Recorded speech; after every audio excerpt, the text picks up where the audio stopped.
और बीजेपी की तरफ से राजेश शर्मा इस चर्चा में जुड़ चुके हैं। तो राजेश, 27 साल का वनवास तो खत्म हो गया, सरकार भी बन गई, महिला मुख्यमंत्री भी अपने पद पर आसीन हो गई, यमुना मैया की आरती भी आपने कर दी। प्रदूषित है यहां भी, जब बिल्कुल निर्मल और बिल्कुल साफ पानी के साथ अविरल शब्द दे दिया मुझे विजय भाई ने, उसका भी तो इंतजार करेंगे। लेकिन ये कांटों का ताज भी है। जो वादे किए, अब वादा पूरा करने का वक्त भी आ गया। वक्त आ गया।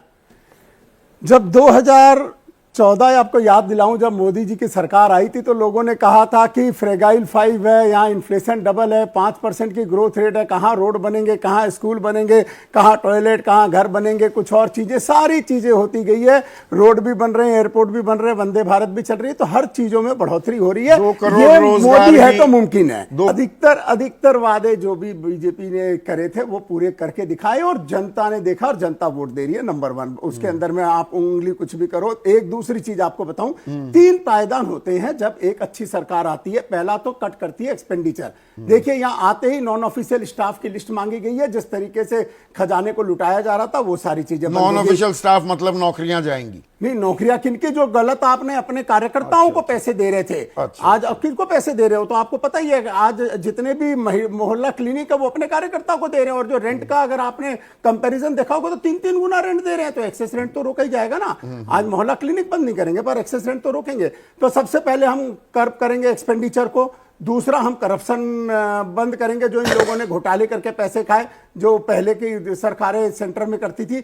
तीसरा, हम रेवेन्यू की इंक्रीज करेंगे और रेवेन्यू लीकेजेस कैसे करेंगे? देखिए मैं आपको बताऊं, इनके लोग ही बोलते हैं कि भाई आपके आसपास के आबकारी नीति लेकर आए आपने, ऐसा घेरा शराब घोटाले में, वो उसी में ही फंसे रह गए। आबकारी नीति वो अपने लिए राजस्व बढ़ाने का ही एक तरीका निकाल रहे थे। बढ़ाने का तो था ही नहीं। आपको पता है कि 12% से 2% कर दिया था। कहां से सर वो बढ़ाने का था? वो तो अपने जेब में 6% डालने का था। उन्होंने उसमें कम किया था रेवेन्यू। आप चेक कर लो सर, स्टेट का रेवेन्यू कम किया था और लोगों का रेवेन्यू बढ़ाया था और उनसे आधा पैसा वो कमीशन में ले रहे थे। देखिए जितने भी ये रेवेन्यू लीकेज, जैसे आज लीकर के आपको ये खुद बोलते कि स्मगलिंग होती है आसपास से, तो रोको ना भैया स्मगलिंग। हम रोकेंगे। बिहार में तो जैसे रोक ही लिया आपने, और गुजरात में तो राम राज्य है, कोई मतलब शराब मिल ही नहीं सकती। सर आज के दिन यहाँ पे जो वो खुद कहते हैं कि है जितना हम रोक पाएंगे उसको 100% रोकेंगे।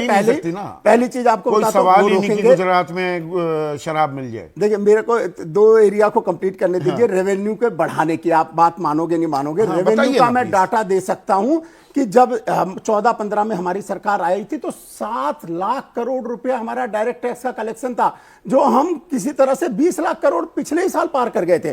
सर जीएसटी का कलेक्शन आप देख लो, हम 21 तो हर चीज पे जीएसटी लगा दोगे तो कलेक्शन बढ़ी जाएगी। पैसे आएंगे उसी से तो खर्च करोगे। 64% गरीब देता है जीएसटी। गलत तो नहीं कह रहा हूं जो 1,80,000 करोड़। अब खाने से लेकर, ब्रेड से लेकर, आटे से लेकर, हर चीज पर, ट्रैक्टर के टायर से लेकर, रिम से लेकर, हैरो से लेकर, टिलर से लेकर, सर पहले वैट सब चीज पर जीएसटी लगा दिया। क्या बातें कर रहे हैं? पहले वैट होता था और पहले लोग आज के दिन डायरेक्ट टैक्स दिल से देना चाहते हैं। जब उनको पता है कि करप्शन नहीं होगा तो टैक्स बढ़ेगा। देखिए एक्साइज हमने बढ़ाया तो एक्साइज हमने कम भी किया। स्टेट के जीएसटी हमने कम किए, या आम आदमी पार्टी और कांग्रेस ने नहीं कम किया था, जिनके प्रवक्ता बैठे हैं। अगर 1.5 साल में कितने पैसे कम हुआ पेट्रोल का दाम? सर 35 रुपए पे दिलवा रहे थे। बाबा रामदेव आपके लिए प्रचार करते थे। सर सारी चीजें अगर आप कम कर दोगे, आप अगर इकोनॉमिक समझते हो तो आएगी कहां से पैसे? आंकड़े समझने वाले को आज आपको बताऊं, आम आदमी पार्टी के प्रवक्ता आकर के कहते थे कि हमने रेवेन्यू बढ़ाया। मैं आपको बताऊं, मैंने 2 आंकड़ा बताऊं। 2016-17 में जब जीएसटी नहीं आया था तो टैक्स कलेक्शन 30,226 था, फिर 35 और 36 आ जाता। 5,000 करोड़ का सिर्फ जीएसटी से फायदा होता है दिल्ली को, और वो कोई आम आदमी पार्टी की देन नहीं थी। आज अगर सही नीयत होगी तो लोग देना चाहेंगे टैक्स, और उससे हम ये सारी अच्छी काम करना चाहेंगे। सर ये तो पुअर महिला है, पुअर के अंदर में जो केंद्रित होंगी उसका नंबर क्लियर होगा। मतलब सर गरीब महिला है। गरीब में क्या पैमाने तो सर बोला तो गरीब के लिए किया है। गरीब तो इस देश में कैलकुलेट होकर के जो भी आएगा, आपने जो अमाउंट, ये 4 महीने पहले आम आदमी पार्टी वाला काम है, मेरा हमारा नहीं है जैसे वो पंजाब में कर रहे हैं। हमारा वो काम नहीं है। हम तो जो देंगे, जो भी वादे किए हैं सब चीजें क्लियर करेंगे। कोई चीज ऐसी है नहीं सिर्फ 23 दिन बाद और होली के दिन, उससे अगले दिन आपको मैं जरूर